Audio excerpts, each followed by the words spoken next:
I'd like for us to move on to the last part of our conversation, some of the questions that our Sports Mvt online community sent through to us. This question comes through from Nikki, and Nikki simply asks you, what are your words of motivation to young ladies that would love to start a career in the sports industry? For me, I would say it's not easy. It's not easy. One has to, like I said, have the passion for whatever sport that you're going to go into. You must have passion for it, because it's not going to be easy. It's going to be tough. But always have a backup. For me, the backup plan is education. You can get into any sport that you like, but always make sure that you've got the educational aspect to it. Because yes, there's a lot of women now making money out of playing, overseas, football, netball, etc., rugby. But what happens when that, career, that sporting career is over?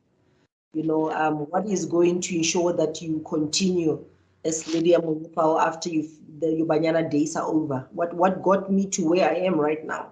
It's not only because I'm a former football player. What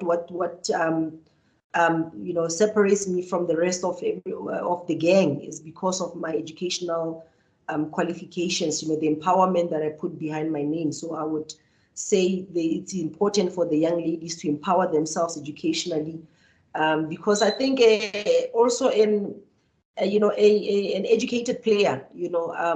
It's yeah, let me not be controversial on that one. Let me not be controversial. Yeah, but it would be, if you look at the university teams, especially let's say in the Hollywood bets, they get better support because of the kind of because they're in an institution. If you play for a team from the townships, it's not the same support that you get playing for your UWC or TUT, because those students are at university. They either they're studying or they're playing. They're playing whatever sport it is. So and the nutrition is something that we don't take seriously, or we don't think the impact of nutrition on one's performance. But the nutrition is quite important. If you're staying at home, sometimes you remember to eat, sometimes you're not remembering to eat, and you leap up, all the time. You're not watching what you're eating, or your meals are not balanced. It also affects your performance. So being in an environment like a university space, which comes with you, being following the educational path as well. It ensures that, the coaches get the best out of you, unless obviously you end up playing for teams like Mamelodi Sundowns that, they've got a lot of investment into their women's football.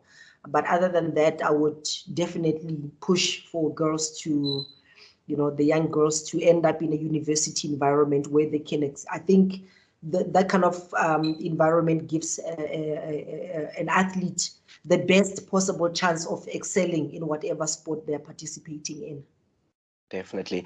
You talk about Mamelodi Sundowns ladies, and I would love to just get your perspective on the recent achievements, winning the treble as well, and also becoming the queens of African football. For you as an administrator, as a lady who has played for Banyana before, what did that moment mean for South African football and just putting us on the map in terms of the African continent? Sure. It was a dream come true.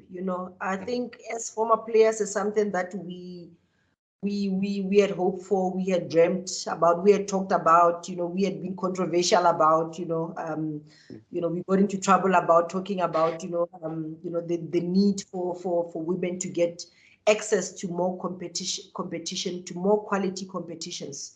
And we see that happening now. The kind of opportunities that the players are now presented with. Playing in the Hollywood Bet Super League. Coming from the Sasol League. Days. So it means that the ladies are getting quality competition on a weekly basis, and then that prepared Mamelodi Sundowns obviously for playing, against the top quality teams, in 𝗀𝗱𝗹𝗶 first, conquering 𝗀𝗱𝗹𝗶,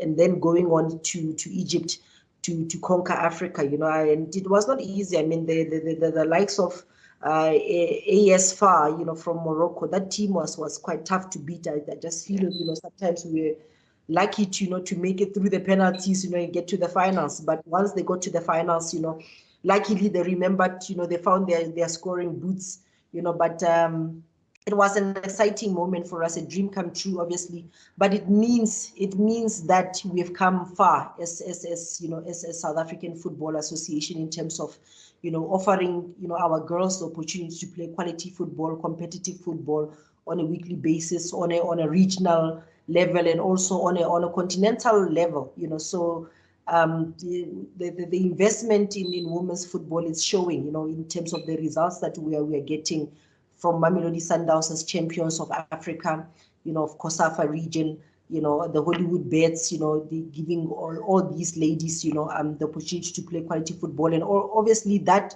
eventually, transfers into Banyana into our under-20s, our under-17 teams, because we've got different players coming from there. So it's exciting, the things that are happening in women's football right now. But like I told someone a few weeks ago that, associations or federations that invest the most in women's football are the ones that are going to reap the biggest rewards in the near future. So I'm excited to see what's happening right now, and obviously it's just going to get better. It can't get worse. It definitely will get better from here. Definitely. Just the last question, and this one comes through from Lerato. She simply asks, what is your wish for women's football in South Africa? For me, it's professionalization of the sport, commercialization and professionalization of women's football, so that our players then can make money out of their talents playing football, simply just like the PSL players. They don't have to, do other things, get distracted. Someone has to go to work and then come back tired, then they must go train, then on the weekend they still must play. So if we can find a way in the near future to get more sponsors on board, and women's football is commercialized, it's with more sponsors on board, and we can actually pay the women for playing the sport.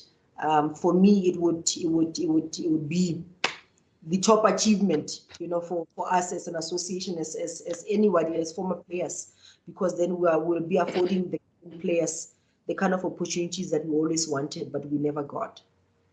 Definitely. Lydia, I would simply like to thank you so much for joining us on the Sports Mvt Insider.